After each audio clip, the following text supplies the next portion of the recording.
Very good morning student. आज हम movement का fifth chapter the happy prince के बारे में पढ़ेंगे। So open your text book, chapter number 5, the happy prince. The happy prince was a beautiful statue. जो हैप्पी प्रिंस था वो एक बहुत ही सुंदर मूर्ति थी। He was covered with gold, वे सोने से पूरा मंडा हुआ था। He had sapphires for eyes, उसकी आंखों में के स्थान पे एक नीलमणि लगाई हुई थी आंखों में। And ruby in his sword, और उसकी तलवार में एक मूठ लगाई हुई थी। Why did he want to part with the gold that he had his precious stone. अब जो प्रिंस था उसने क्यों चाहा कि उसका पूरा जो गोल्ड है या जो बहुमूल्य जो स्टोन्स है वो सारे उसके शरीर से अलग कर दिए जाएं। तो ये जानने के लिए हम इस स्टोरी को पूरा पढ़ेंगे। बहुत ही इंटरेस्टिंग चैप्टर है स्टूडेंट। देखो, high above the sea city on a tall column stood the statue of the happy prince. जो एक नगर के एक ऊंचे स्थान पर, शीर्ष पर एक हैप्पी प्रिंस की जो मूर्ति थी वो स्थापित की गई थी। And he was gilded all over with thin leaves of fine gold. उसके पूरे शरीर पर सोने की एक हल्की परत से पूरे शरीर को गोल्ड से कवर कर दिया था।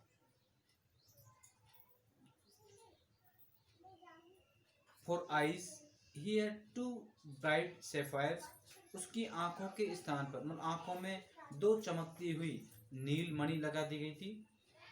And a large red rabi glowed with his sword hilt, और उसकी जो तलवार थी, तलवार की मूठ पर एक बहुत बड़ी लाल मणि चमक रही थी। मतलब उसको पूरा गोल्ड से, डायमंड से, बहुत ही बहुमूल्य रत्नों से उसको सुसज्जित किया गया था। तो क्यों किया गया था और लास्ट में उसने इन सब चीज़ों को क्यों अपने से अलग कर दिया, ये जानने के लिए हम स्टोरी को पढ़ेंगे। बहुत ही अच्छा चैप्टर है। अब देखो क्या होता है। Now story begins. One night there flew over the city a little swallow. एक रात उस नगर के ऊपर से एक पक्षी था, अबाबील, वो उड़कर वहां पर आया, swallow. His friends had gone away to Egypt 6 weeks before, क्योंकि उसके जो फ्रेंड थे वो 6 वीक पहले, 6 सप्ताह पहले ही इजिप्ट, मिस्र चले गए थे और वो अकेला वहां पर रह गया था। But he had stayed behind, लेकिन वे उनसे पीछे रह गया था। Then he decided to go to Egypt too, फिर उसने डिसाइड किया कि वे अकेला ही इजिप्ट जाएगा। All day long he flew, पूरे दिन भर वो उड़ता रहा। And at night time he arrived at the city, और रात्रि के समय वह उस शहर में पहुंचा जहां पर कि उस हैप्पी प्रिंस की स्टैचू लगी हुई थी। Where shall I put up, अब उसने सोचा कि मैं कहाँ ठहरूंगा। I hope the town had made preparations, मुझे आशा है कि भाई पूरे शहर ने तो इस समय तक अपनी सोने की तैयारियां कर ली होंगी।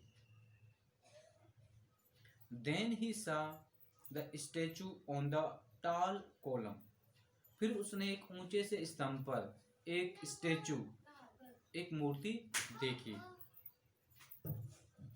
I will put up here he cried, उसने अपने आप से कहा आज की रात मैं यहीं पर स्पेंड करूंगा, यहीं पे सोऊंगा।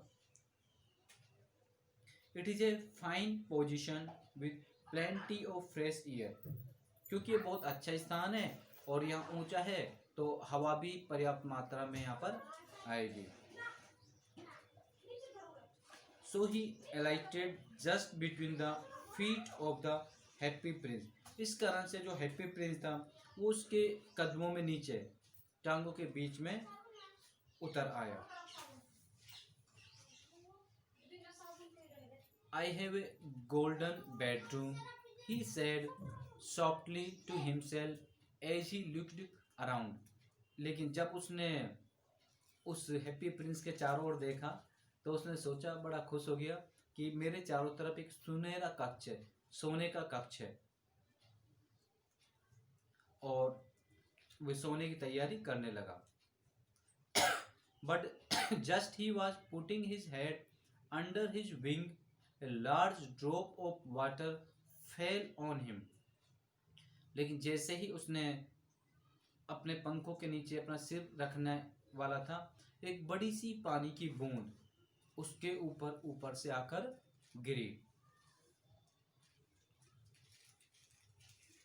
What a curious thing, he cried. कितनी विचित्र बात है, वे चिल्लाया। There is not a single cloud in the sky. आसमान में तो एक भी बादल नहीं है।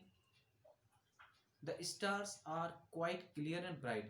आसमान बिल्कुल साफ और स्वच्छ है। Yet it is raining. फिर भी बारिश हो रही है। Then another drop fell.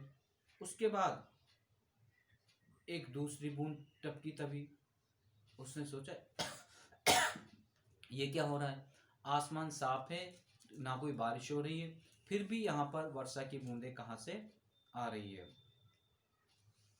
What is the use of a statue if it cannot keep the rain off? उसने सोचा कि ऐसी मूर्ति का क्या फायदा जो वर्षा के पानी से मेरे बचाव नहीं कर सकता। यहाँ पर तो मैं बारिश के कारण भीग रहा हूँ। I must look for a good chimney pot and he determined to fly away. मुझे किसी अच्छे चिमनी के बर्तन को तलाशना होगा, और उसने वहां से उड़ जाने का निश्चय किया कि मैं इस स्थान पर नहीं रहूंगा। But before he had opened his wings, इससे पहले कि वो अपने पंखों को खोलता, a third drop fell. एक तीसरी बूंद फिर उसके ऊपर गिरी। And he looked up and saw, और जब उसने ऊपर की ओर देखा कि वर्षा की बूंदें कहाँ से आ रही हैं, ओ व्हाट डिड ही सी, बड़ा सरप्राइज हुआ कि उसने ये क्या देखा, ये कैसा दृश्य था। The eyes of the happy Prince were filled with tears. अब उसका नाम तो देखो हैप्पी प्रिंस था, प्रसन्न रहने वाला, बट उसकी आंखों में आंसू भरे हुए थे, और उसकी आंखों से ये आंसू निकल रहे थे।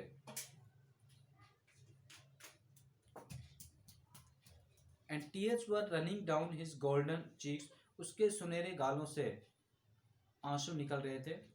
His face was so beautiful in the moonlight, चांदनी रात में उसका चेहरा बहुत सुंदर लग रहा था। That the little swallow was filled with pity. Little swallow को उसके ऊपर, हैप्पी प्रिंस के ऊपर दया आई, और उसने पूछा Who are you? He said. उस पक्षी ने उस हैप्पी प्रिंस से पूछा कि आप कौन हो। उसने कहा I am the happy prince. मैं हैप्पी प्रिंस हूँ। Why are you weeping then? फिर आप रो क्यों रहे हो? Asked the swallow. उस swallow ने पूछा You have a quite drenched me. क्योंकि तुमने तो मुझे पूरा ही भिगो दिया है। ओके स्टूडेंट, आज की वीडियो में हम इतना ही पढ़ेंगे। बहुत ही अच्छा चैप्टर है हैप्पी प्रिंस। अब किस तरह से जो हैप्पी प्रिंस है वो अपनी इस शहर को देखकर किन किन प्रॉब्लम से वो घिरा हुआ है, वो अपनी प्रॉब्लम्स इस बर्ड के साथ में शेयर करेगा, और जो बर्ड है वो एक एक करके उनकी सारी प्रॉब्लम्स का सॉल्यूशन निकालेगा।